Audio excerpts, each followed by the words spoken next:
In other news, Moscow is demanding an investigation into the killing of a Red Cross employee in Donetsk. The victim, a Swiss citizen, died when a shell hit the AIDS organisation local headquarters. The Red Cross says the indiscriminate shelling of residential areas is unacceptable and violates international humanitarian law. Maria Fanoshina is in Donetsk.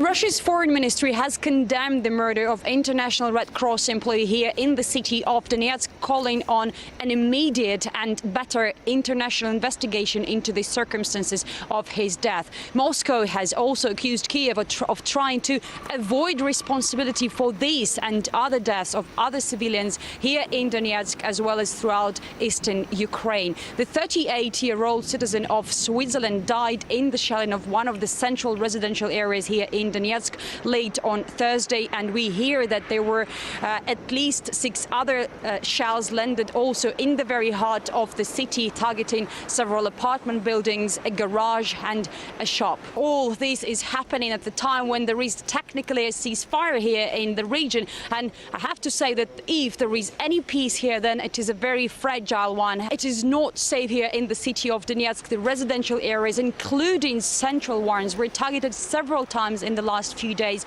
We witness sporadic fire here and there, and we see constant clashes continuing at and around the city's airport, where the new terminal is taken by the anti-government forces and the old terminal is occupied by Ukraine's military, and they're exchanging fire day and night, and we hear heavy artillery almost all the time, and we see that civilians are continuing to die, and of course they are those who pay the highest price for this instability and violence. The morgue is the first place that people in eastern Ukraine go to check when their relatives or friends go missing, not a hospital or police. They have come to expect bad news after 5 months of conflict. This is where we meet 70-year-old Lyuba. She came here looking for her husband.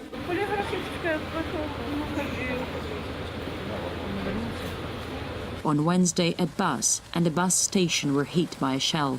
Here is another one. This one didn't explode, but the first was enough to kill at least 6 people.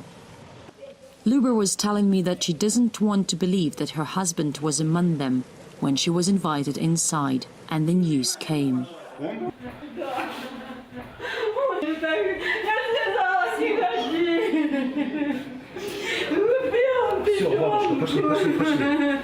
The morgue worker gives her a sedative.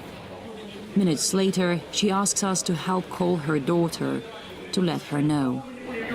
Natasha,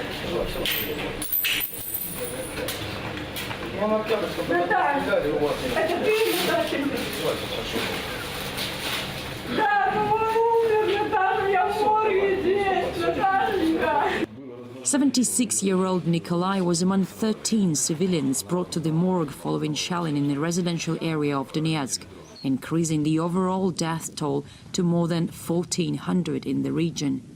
Dmitry, the head of Donetsk's main morgue, fears that this number will continue to rise. 20 bodies have arrived over the past 24 hours. Among them are 11 civilians who were killed by shell explosions. Last week there were also many civilian deaths, and I'm not even counting the soldiers. It seems that the locals' fears are coming true. Maria Fanoshina in Donetsk, eastern Ukraine. Maria is one of the few international reporters in Donetsk at the moment, and you can follow her on Twitter for the latest updates, including photos and also personal accounts.